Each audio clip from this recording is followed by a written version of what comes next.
Good evening, everybody. Welcome to tonight's webinar entitled Caregivers, Recognizing When Day-to-Day Stress Becomes a Health Issue.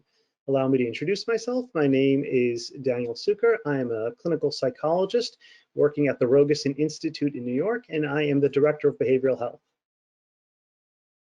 And good evening, everyone. I'm Stephanie Donahue. I'm a nurse practitioner, also at the Rogosin Institute. Thank you for having me.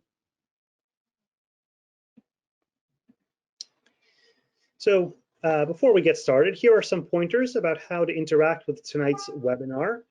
For any questions, please submit them via the questions box located at the bottom of your screen, and we will do our best to address them during the Q&A section of the webinar. So please go ahead and type them in as the questions come to you. Please note that after hearing the content in tonight's presentation, you're encouraged to follow up with your healthcare team to individualize this information for yourself.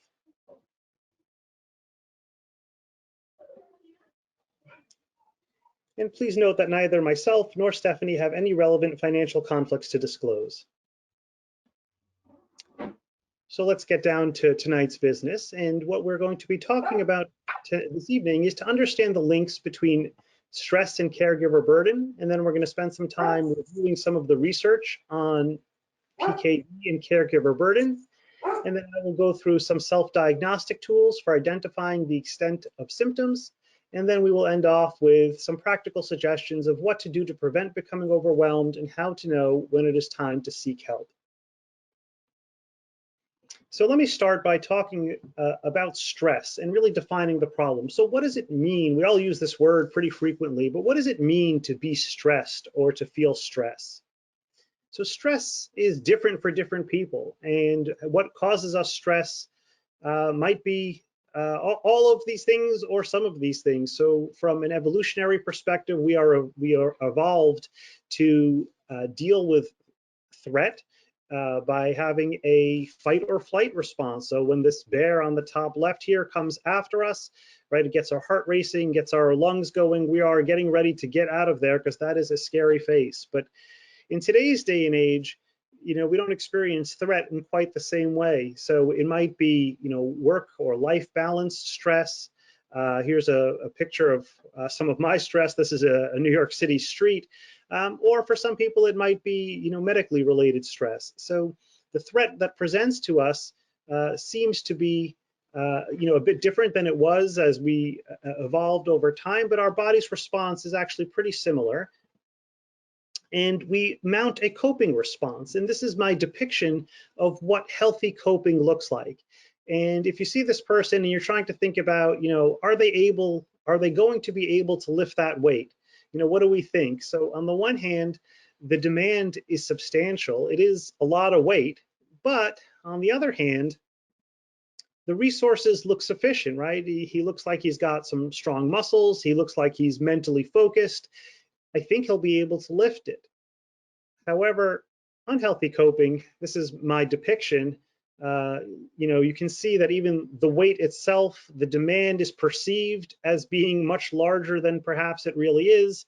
And instead of feeling like a strong muscled person, we are, hopelessly, outmatched by the weight that we have. And this is the mental image that I have in mind when I speak with people who just sometimes feel just that life is asking too much of them, and they just don't know where to begin. They're kind of their resources are overwhelmed by the amount of demand that they have. So I'd like to just share some quotes about coping with the PKD diagnosis, and these quotes are from an article that was published, and they've been organized in a couple of different domains. And the first domain is the physical impact, and I'll just kind of read the quotes. General housework really is quite difficult. I get tired and I have to keep sitting down. When my son was younger, I had trouble picking him up because of the pain in the kidneys. It's not an actual pain, but it's a constant presence of something that's not right. It's led to my not doing things that I used to love to do every day, like cycling, which I love doing. The next category of themes that came out when they interviewed people with PKD were issues around the financial impact. The pain only allows me to perform at 50%. I always try to do my best, 100%, but when the pain comes, I just can't. If it's really a bad pain day, you don't want to go to work. You don't want to go out or do anything. You just want to take a bunch of Tylenol and stay in bed. Should I invest this much effort in my career if I know that I won't be working for that many more years? Another domain was the emotional impact of having the diagnosis. And here are some representative quotes. I think the psychological aspect is the most difficult one to bear and to come to terms with. The complications, the difficulties, the course, and the further course of the disease, and all of that, the fear. I know that there's something in my body that's not functioning, or that may not one day function 100%. You'd like to think that you are invincible. So yeah, it's a little scary. I think, oh well, my mom had an aneurysm. What if I'm gonna have one too? It's just the unknown, I guess. And another domain that was identified was the social impact. And this is, I guess, a good jump off point for us to think about, the burden as caregivers. It's not just the intensity of the pain. It can be relatively low level, but it's dragged out over a long period of time. It wears you down, and I just can't make any social plans anymore. I feel like I'm going to be a burden to my spouse, and this is not what we expected our lives to be like. I think my wife is profoundly disappointed in our decision not to have children. So we're kind of starting off this conversation tonight with a perspective from the patient, but we'd like to kind of shift the perspective a bit and talk about what it is to care for people that are going through some of these difficult emotions and challenges. So the first thing I'd like to talk about is something called burnout, and it's defined as emotional exhaustion or depletion. I'm defining it, but I have a feeling that anybody who's involved in the care of others knows this feeling well. It's just when you feel like, there's really nothing left in the tank. You're empty, depleted. And some of the signs of burnout are feeling overwhelmed or worried, becoming easily irritated, which is perhaps out of character for you, feeling tired or having changes in your sleep, having headaches, or finding yourself turning to alcohol or drugs more frequently than you normally do. So people who are burnt out just feel like, if you talk to them, they just will describe feeling like, they've spent everything that they need to spend, that they have left, and there's still demand upon them, but there's just nothing left for them to give. And that's in contrast to something called compassion fatigue, which is kind of a new construct. And compassion fatigue is really more similar to something like post-traumatic stress disorder. So what it is like, if you've gone through, let's say, a really bad medical experience, and just the idea of kind of going back to the hospital seems so unbelievably overwhelming, or hopefully you've recovered from something, but then the idea of going down that road again just seems so unbelievably horrible that you can't imagine that you could cope with it again. It's a little different than feeling burnt out. It's something that we call compassion fatigue. And here's a bit of a description. It's, there's this reoccurrence of nightmares and flashbacks to this traumatic event or a vicarious event. So it's something that could have happened to you or to someone that you care about. And when we think about caregiver burden, this is something that we think very carefully about. And then people describe feelings of having apathy, of really no longer caring, detachment, no longer as connected to one another as they were, and no longer finding activities pleasurable. They've just kind of lost some of themselves because of this experience that they've gone through. And they'll report difficulty concentrating, being mentally and physically tired, having physical ailments such as GI problems or recurrent colds, and it's often not identified as a problem. People don't realize it themselves that they're kind of going through something which is a bit different than just going through regular burnout. This is a bit different. So, for example, I'll share an example of a colleague of mine who is a nephrologist who during COVID was called in to work on the COVID floors, and really was like everyone, just kind of unprepared for some of the horrors that they were seeing, a year and a half ago in New York City. And, they still report that to this day when they have when they have to go into the hospital, even though thankfully here in New York, COVID is much more under control, they still have this kind of visceral response about walking through that door onto the unit, feeling like all those bad feelings rushing back to them. And that is one of the signs of compassion fatigue. Similarly, or maybe not so similarly, a patient who was hospitalized because they required some surgery, and then it was a difficult road for recovery. And then every time they begin to have a symptom which looks similar or feels in any way similar to that, to the start of their previous problem, they become kind of overwhelmed with anxiety, and it's bringing them back to that moment of, oh no, I hope I don't have to go through that experience again. So caregiving has a cost, and here's a quote from one of the people that is a pioneer in this area. The expectation that we can be immersed in suffering and loss daily and not be touched by it is as unrealistic as expecting it to be able to walk through water without getting wet. And even though the quote doesn't say this, I'll add that if it's someone that you care about, someone that you love that's going through the suffering and loss, it is all that much more impossible to not be impacted by that care and that difficulty that you are jointly experiencing.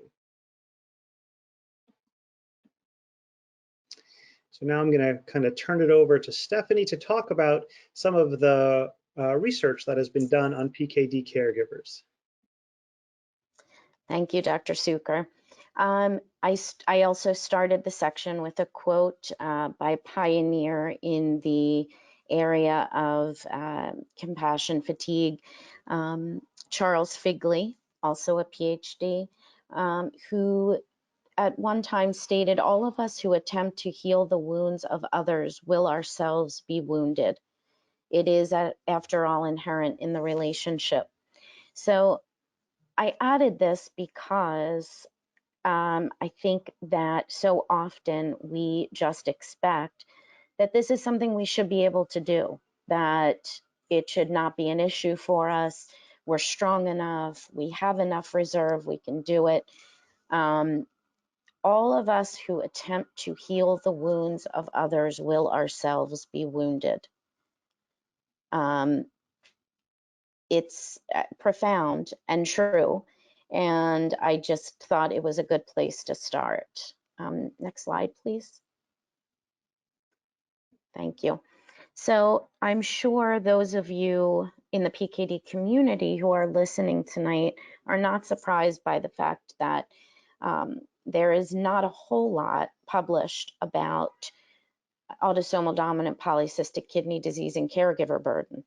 I did, however, find a paper that I thought was very relevant, the impact of autosomal dominant polycystic kidney disease, ADPKD, on caregivers and families.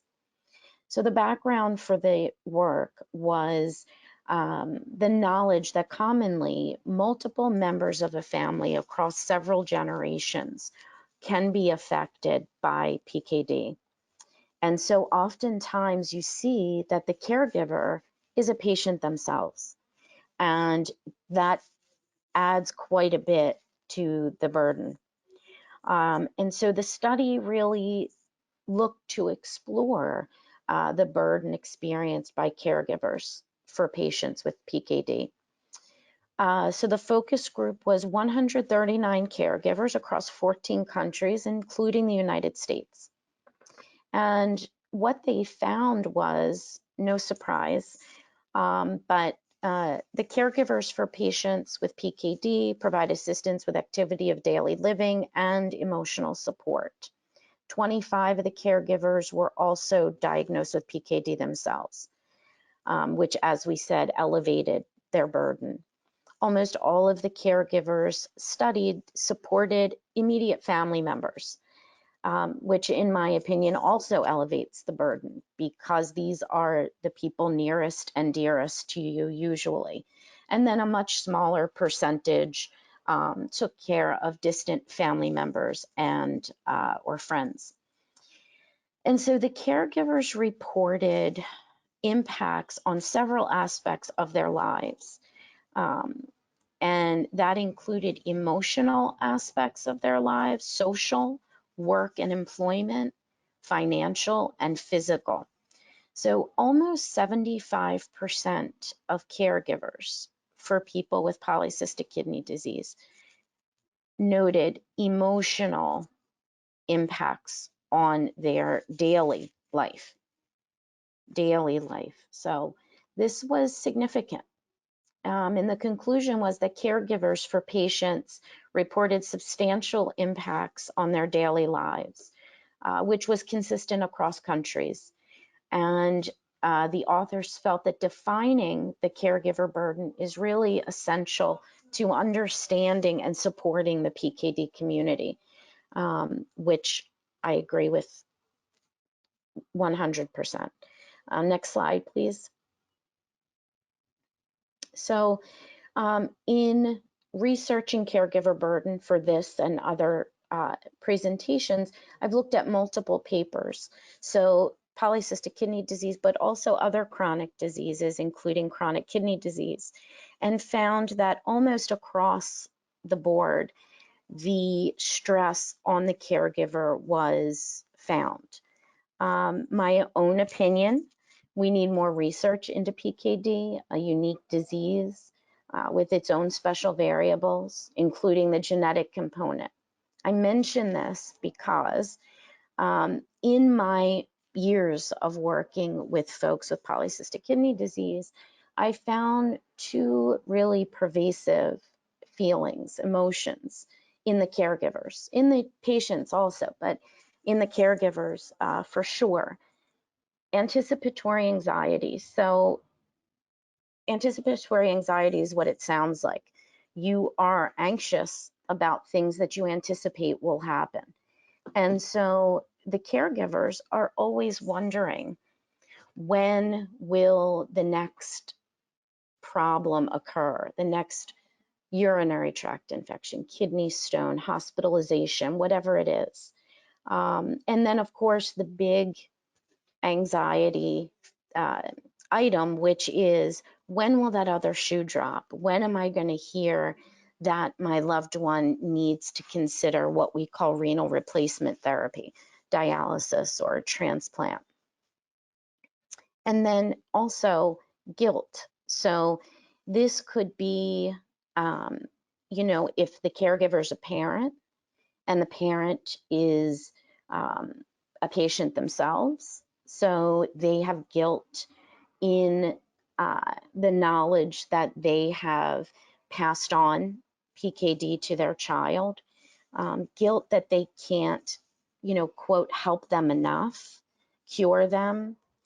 They still see their loved one suffering, which is especially hard. And then I have here, especially in transplant, and I say that because I see so often family members who feel guilty that they're unable to donate a kidney.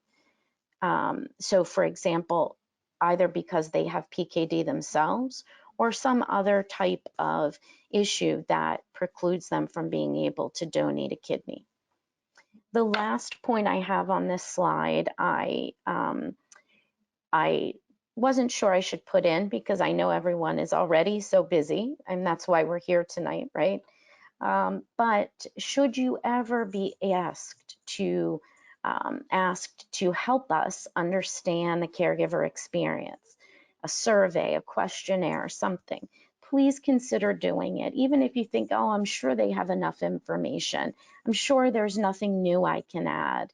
You never know. And I think the fact that there's one paper that exists shows us that we really do have a lot more work to do. So if you can help, please do.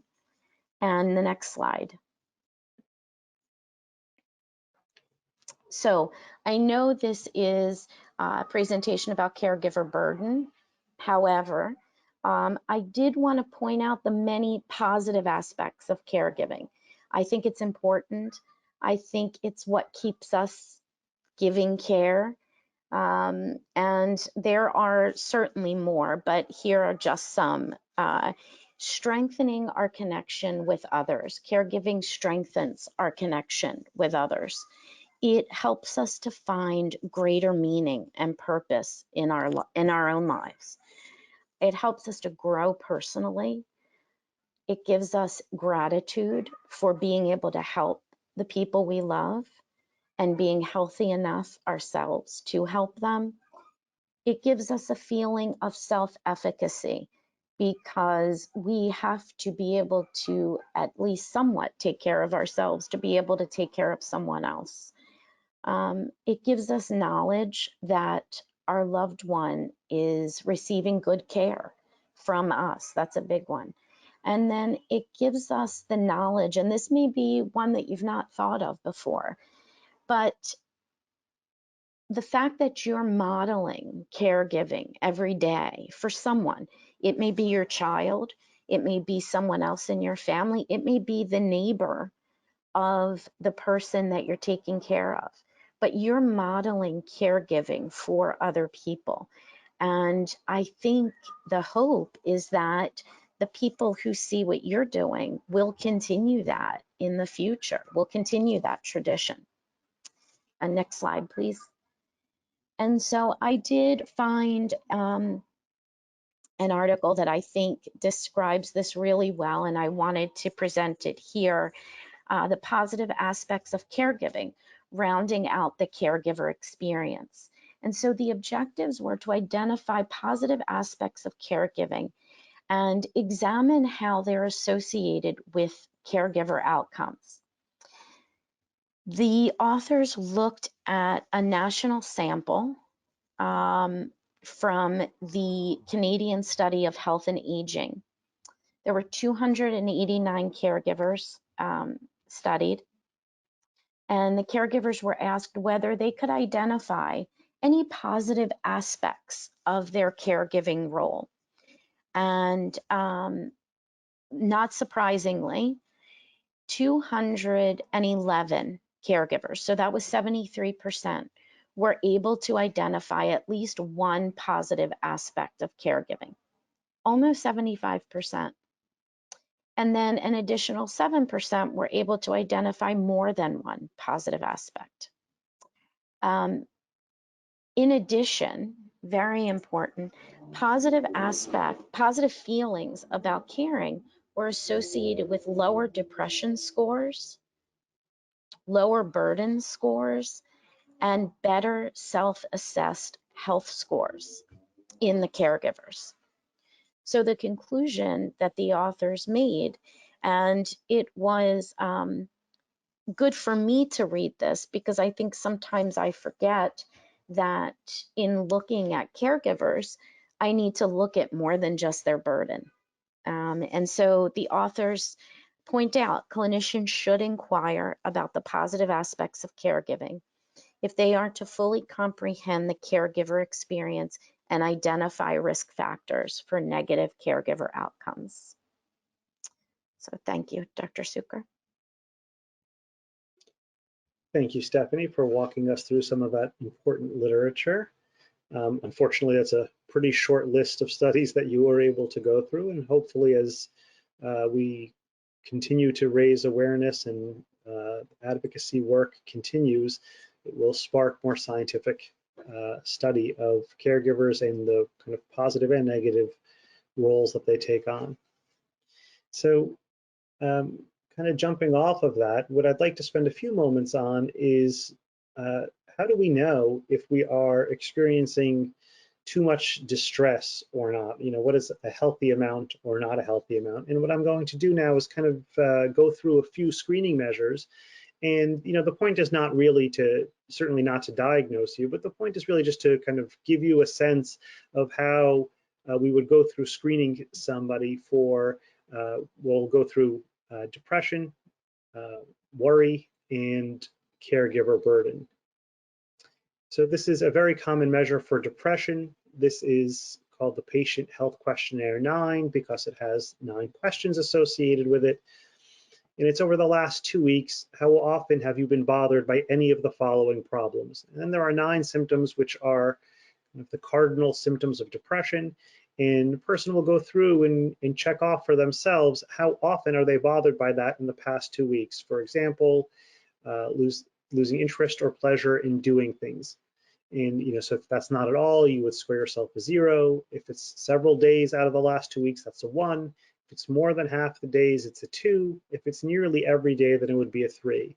You kind of go through and answer all these 9 questions for yourself, and then you go through and add up how many 1s, 2s, and 3s do you have, and you get a total score. And as a kind of rough rule of thumb, if you have a score that's over a 5 in your total score, or if you indicated any of the numbers that are in those darker shaded areas, then perhaps it's worth having a conversation with your healthcare professional. So either something happens more than half the days, if anything is happening kind of that frequently in the last 2 weeks, it might be a symptom of depression, it might be a symptom of something else, but it certainly seems like something which warrants clinical attention. And obviously, number 9, thoughts that you would be better off dead or of hurting yourself is something of clinical urgency. So if anybody has any thoughts like that, they should certainly reach out to their clinical care team, or if they think it's an emergency, reach out to emergency services.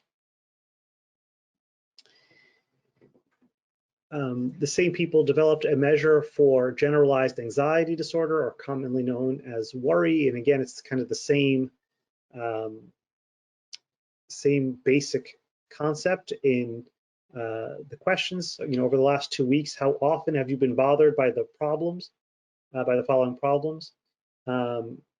So for example, the first one is feeling nervous, anxious, or on edge. So if it's not at all, then you would score yourself a 0, several days 1, over half the days 2, nearly every day would be a 3. And for this one, if you score over a 5, you should, you've kind of crossed the threshold, and you should probably talk to your healthcare professional. And you can even bring this in and say, look, I found this online, and help me kind of interpret this, and perhaps figure out what's going on here, and get me connected to the type of care that I need. So as opposed to those first 2, which are really well studied and well validated, caretaker burden is something which is just not very well studied. And as far as I can tell, there really are no scales that have been designed particularly for people with PKD. Most of the caretaker burden research is done with people that are caring for Alzheimer's patients or patients with dementia. So there's kind of this bit of a bend to some of the questions. And for these, they're not really scored in the kind of, quantifiable same way. I just think if you start to see that, you have a lot of sometimes and oftens, then perhaps there's something kind of going on here. If you have a lot of not at alls and seldoms, then maybe things are okay. So for example, I'll just read a few of them. The top one is, do you find yourself facing purely practical problems in the care of your relative that you think are difficult to solve? Another one is, do you feel tied down by your relative's problem? Another one towards the bottom is, has your social life, example with family and friends, been lessened? Have you a feeling that life has treated you unfairly? This is just the first half of this questionnaire. The second half of the questionnaire is, had you expected that life would be different than it is at your age? Do you find it physically trying to take care of your relative? Do you feel embarrassed by your relative's behavior? Do you worry about not taking care of your relative in the proper way? So all of these questions, you can kind of, they're part of the slideshow. You can look at them. And then again, if you feel like you're scoring too many sometimes and oftens, that might be something to bring to your care team or to your loved one's care team.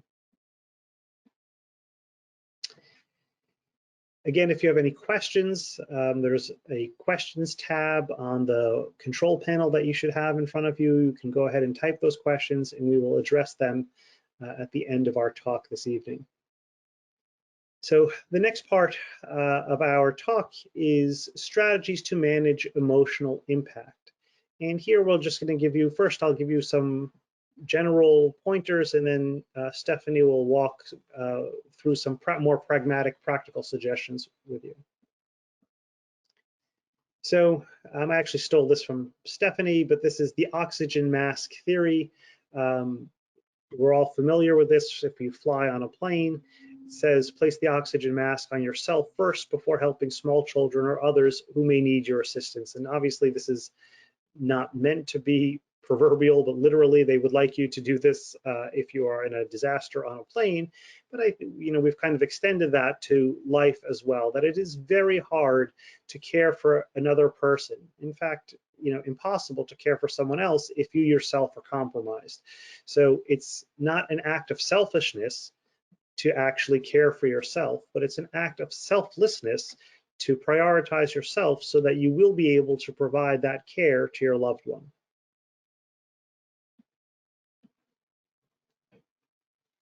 So there's some key skills that we've identified for kind of thriving and surviving in the difficult circumstance of helping someone through a chronic illness. And the three skills that we're going to talk about, that I'm going to talk about, are managing uncertainty, remaining socially connected, and developing healthy life rhythms. So first, managing uncertainty. So anxiety is a part of everyone's life, and people that are just doing their best to cope every single day, many of us in the United States are overwhelmed by anxiety. But now if you add an additional burden on top of that of caring for someone who is ill, in particular someone perhaps with an unclear course of disease, the anxiety can really become very overwhelming. So how do we manage, how do we help ourselves cope in a situation where it is not very well known, where we don't know how things are going to turn out? So the first step, or one of the main steps, is to think about whether your worry is productive or unproductive. If it's productive, that means it can lead to you to doing something about it. And if it's unproductive, you're really just ruminating, you're just stewing. So you have to evaluate the usefulness of your concern. If you can't change it, then there's really no value in worrying about it. It doesn't mean that we're free to not think about it or live life as if it doesn't exist, but it means the activity of actually sitting there and worrying and being concerned is unproductive. Here's just a little quote, that worry won't stop the bad stuff from happening, it just stops you from enjoying the good. Right? If there's nothing to do about it, then you can't be more prepared. You can't do anything, right? That's how we're defining it. So then the only thing that it does is it kind of robbing you of the current moment at the expense of a potential future outcome. It's then, what do you do if it's just a situation that is difficult to cope with? So one of the skills that is really transformative is the ability to accept things, to just say that this is the way that it is. And here's an example that I've kind of highlighting here. So it's raining one day, and one person thinks, I don't like the rain. I wish it wasn't raining. My day would be better if it wasn't raining. My day is ruined. Every day is like this. Why does it always rain the most when I want it to be sunny? It's never going to stop. So all of that thought, all of that negative energy is kind of raging against the rain, as opposed to the person who has found acceptance. Yep, it's raining. Right? That's what you can say. And I often think about this myself. When I'm facing a difficult circumstance and there's really nothing that I can do, I actually try to imagine this exact slide, and I just tell myself, yep, it's raining. This is one of those moments where there's just nothing to do, but I'm going to have to lay low and just accept that this is going to be a challenge for now.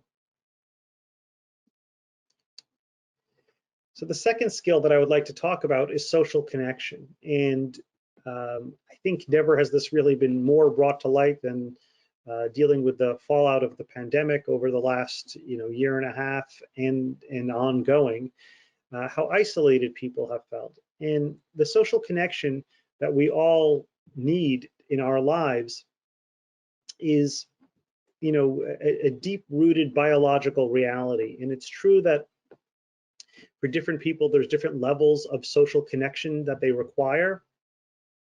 But all of us, we're social beings. All of us require some amount of social connectedness. And, the isolation that the pandemic and living in fear of, contracting COVID has caused has really, been very, very challenging, in particular for people that might be living alone or that are living in circumstances that are, non-supportive. It's just been a very difficult circumstance over the last, year and a half or so. So my suggestion is, we need to find ways to remain connected. And I have two suggestions here. So with the recipient of care, so the person who we're giving our caregiving to, it's really important to try to connect with that person in ways that are outside of the caregiver care recipient dynamic. Depending if it's a spouse, if it's a child, a parent, connect with them in the more typical way that you had connected with them in the past. And that will help kind of normalize the experience both for you and for, and for the patient. They don't necessarily want a full-time nurse. They want you, and you might need to provide some care for them, but they don't want it to be at the expense of what the relationship was like beforehand. And it's helpful to both the caregiver and the care recipient to feel some of those kind of old relationship dynamics that were there beforehand. In a way, it kind of just brings it back to something which is familiar and like I said, normalizing, which makes people feel just much more comfortable in those interactions. And then it is also very important for the caregiver to have connections with other people outside. Sometimes, like I said, in particular during COVID, we focused a lot of our attentions and time within our homes, but it is really important to remain connected to our broader social network, to have friends, to have colleagues, family members, relatives, just a social group. And if we are, for whatever reason, feel like it's unsafe for us to interact in person, and maybe we're all a bit zoomed out these days, we're kind of over connecting through the internet, but still connecting through the internet is still some level of connection. Might not be as ideal as connecting, face to face. You can't quite get the hug, you can't get the whole experience, but there is value to it, and it's better than not connecting, certainly. So I'm sure you have also heard of people that have social hours. They'll have family get-togethers all through Zoom, and in some ways you can it makes connecting with people who are distant actually a lot easier. There was one patient that I was speaking with who was a woman who was elderly, and she was living in her New York City apartment and was not getting visitors and was feeling quite disconnected from her family.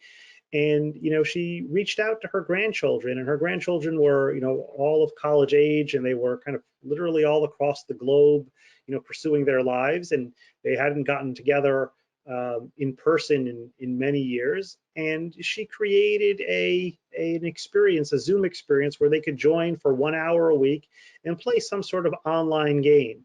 And it was an amazing experience because the cousins got to see one another, they got to all connect with their grandmother, and because it was every week, it got past the awkwardness of Zoom and the initial introductions and the kind of pleasantries, and it really gave them an opportunity to connect and have a more genuine relationship. So even though it's not probably as fun as all sitting around a table together, it did have the advantage that it allowed people from all different time zones and all different places to safely gather together. And the last kind of general pointer that I would like to speak about is that we are built for routine. Our bodies are designed to be in rhythm, that we are meant to be on cycles. And that is true for almost all aspects of our lives. But in particular, eating regularly and healthily, sleeping regularly and in a productive way, and exercising regularly in a healthy way is really important. And maybe because of the pandemic, certainly because of the pandemic, people's eating, sleeping, and exercise habits have all been impacted for very good reason. But whatever you know, if it's a month or 2 months, perhaps we can deal with it. But now that it's been going on for such a long time, you know, we need to develop new routines, and we need to be able to just not, you know, grab whatever takeout is available, but really have a thoughtful plan of how we're going to eat, and eating, you know, at roughly the same times every day. And similarly with sleep, you know, there is a phenomenon called coronasomnia, which is just a description of all of the insomnia that is kind of rampant around the world these days.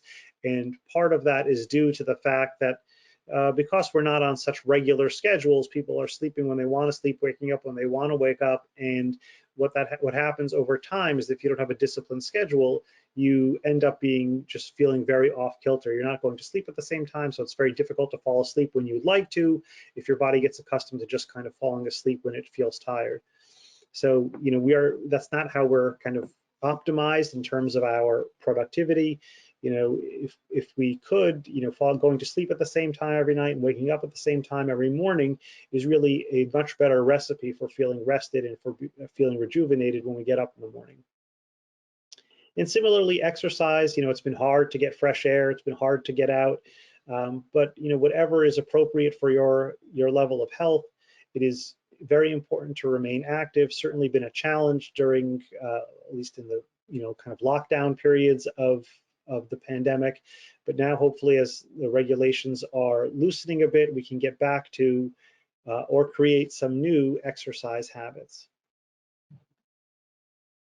And one thing that I think is particular for caregivers is that, you know, when you're feeling burnt out or you're feeling like there's just nothing left in the tank, we need to do activities, you know, actively do things that will help rejuvenate us. And one of the things that has been shown time and time again is just taking breaks from your role as a caregiver is very helpful. You know, preserving your identity, doing things that are for you, that is really vital to kind of maintaining your sense of self, and also maintaining your strength to go on to care for the person that you're caring for.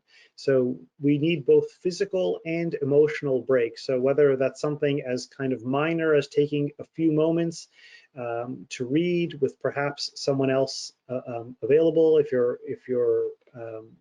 the patient requires kind of round-the-clock care. If they don't, then just taking, you know, consciously scheduling into your day some me time, something that you would like to do.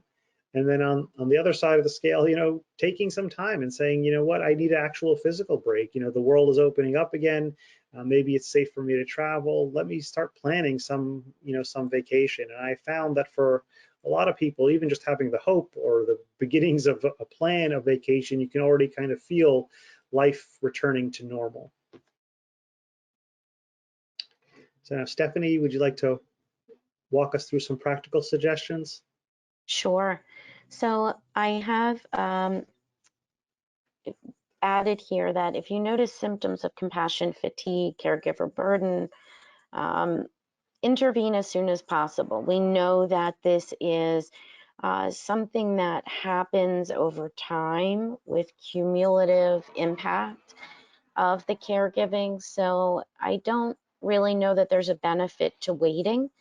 If you feel that you're becoming fatigued, intervene right at that time. And Dr. Cukor, the next slide, please. I have 2 slides. I've separated mind and body suggestions, though there's a lot of overlap.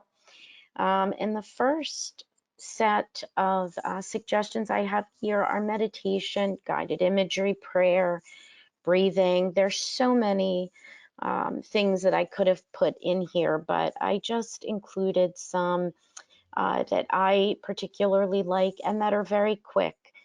The first one is taking 3 deep breaths.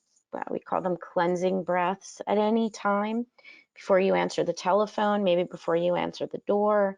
If the person you're taking care of is in the hospital or at home but in bed, maybe before you go into the room to tend to them, take just 3 deep breaths, close your eyes or lower your gaze. Just breathe in and out. You can count on the way in or on the way out. And again, 3 times I find really helpful. It takes no time at all, seconds really. Another idea is to count to 10 and then start over again. So sometimes I'll count to 10 with breath. Sometimes I'll count to 10 with steps, walking, and then start over again. The idea is to come back to center, to balance, to focus. One of the pioneers, if not the pioneer of meditation, mindfulness, is Jon Kabat-Zinn. And he talks about something that he calls dropping in. So just wherever you are, sort of drop in to yourself. Where are you holding your tension? I've noticed that for me, it's the face and the shoulders. The face surprised me, which I don't know why, because how often do we say, you look stressed, or what's wrong? You look like there's something wrong. Well, you look like there's something wrong and you look stressed because it's in your face, right? So what I do, and this takes, I've timed it, under 10 seconds, and I'll do it several times throughout the day, and it just really resets me. So I'll close my eyes, I will relax and soften my face, and then relax and soften my shoulders, and then open my eyes. It's under 10 seconds, and then I'm off, and it really resets things for me. Straighten your posture. This sounds simple. However, when we're stressed, we can tighten up, we can slouch, and that makes it tough to breathe properly. And so if we sit up, we open our lungs up, our chest up, get that deep breath in, and it really can make a difference. If you start, when people get anxious or stressed, they tend to not breathe deeply. And so you can start to wonder, why am I breathing like that? And that really sets us down a whole nother path of worry, right? What is it? What does this mean? Why am I breathing like this? So just something as simple as straightening your posture, taking some deep breaths in, can make a world of difference. I've even read in some mindfulness books that that can help with tiredness during the day also. So something to try. And then the last one that I have here is more guided imagery, which is just closing your eyes, lowering your gaze, and thinking of yourself in a calm, peaceful place, one that you've been to, one that you'd like to go to, one that you just imagine, that you've created in your mind. And again, very simple, what does it see? What do you see? What does it smell like? What does it sound like? And just sit in that for, a few minutes, and you open your eyes, and sometimes you just feel completely different. And then lastly, I also have in there prayer, which I didn't describe here much, but many religions have prayers that include repetition of phrases or repetition of the prayers. So I'm Roman Catholic, and I remember my grandmother, when I was a kid, would say the rosary. And for those of you who don't know the rosary, it's beads on a string, and you touch them and you say a prayer on each bead. And so I would watch my grandmother, and I didn't realize it then, but as I've gotten older and I've studied mindfulness and I've studied meditation and imagery, I realized that's exactly what it is, right? She would close her eyes, she would touch each bead, that focus, and she would say, repeat the prayer. And so again, that repetition, that focus, And so in and of itself, that's a form of meditation. I have mentioned here psychotherapy, pharmacotherapy. If you feel you need it, an evaluation can't hurt. If you're not sure, ask your doctor, your nurse, someone close to you. And then focus on what you've done well. So taking care of someone with a chronic illness can be frustrating, right? Because I'm doing so much, but they're not getting better. And in some cases, maybe they're getting worse. If you focus on the things that have helped, it can help you to remember those things for the future, but also it can reduce your frustration. So I think that's important. Hobbies and fun. We are creatures that respond to humor and nature. They're both healing. I always suggest to people taking a walk, looking at the trees, the grass, flowers, and taking in a comedy of some sort, talking to a funny friend. Dr. Cukor already mentioned the social support, but I want to mention also, very importantly, the PKD Foundation has a mentor program. And unlike many mentor programs, it's not just for the patient. It's for the patient, their family, their caregiver. So I have the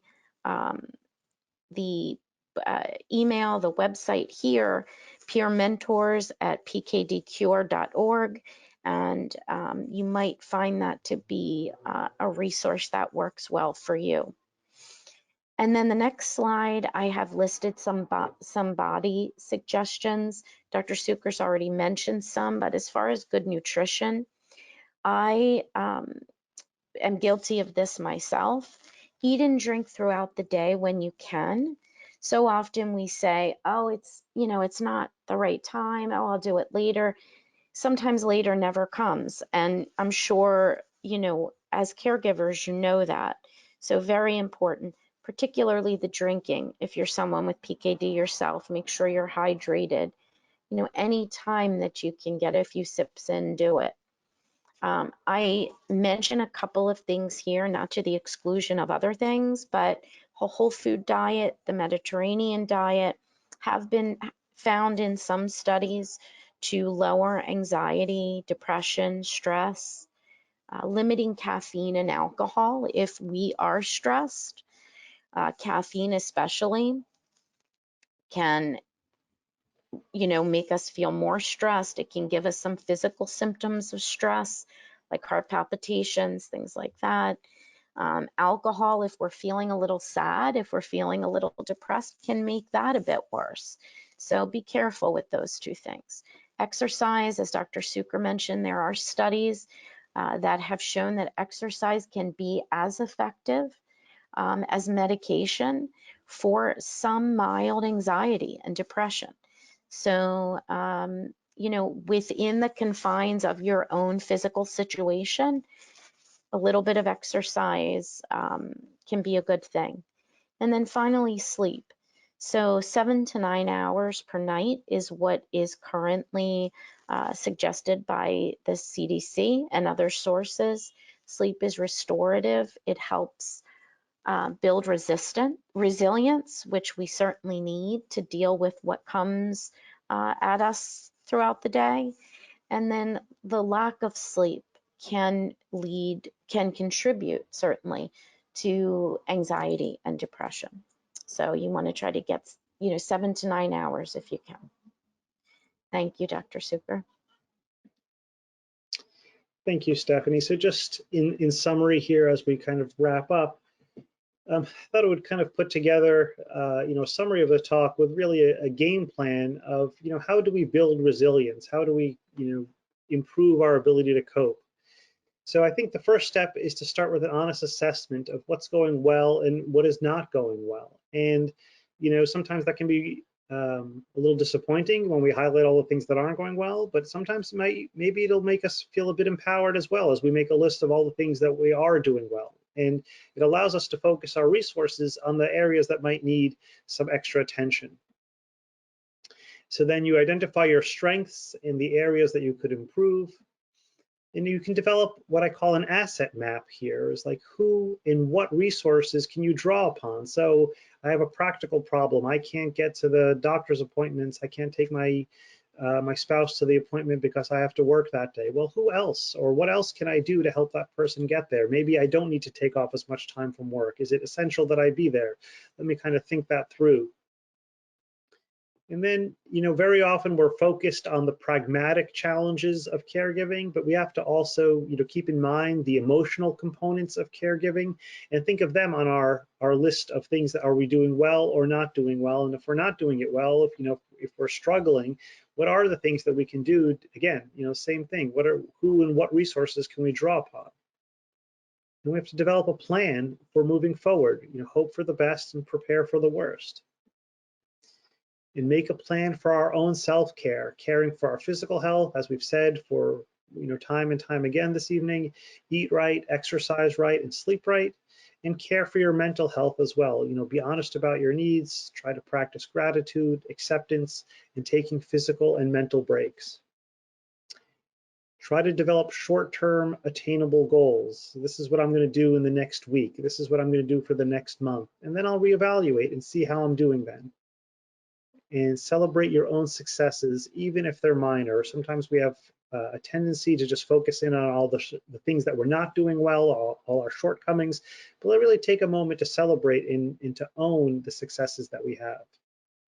And then, like I said, sometimes we just need to accept that some things are challenging for now. Unfortunately, not every problem has a solution. So sometimes we just need to accept that this is a problem for now, and we'll need to reevaluate whether new solutions present themselves in the future.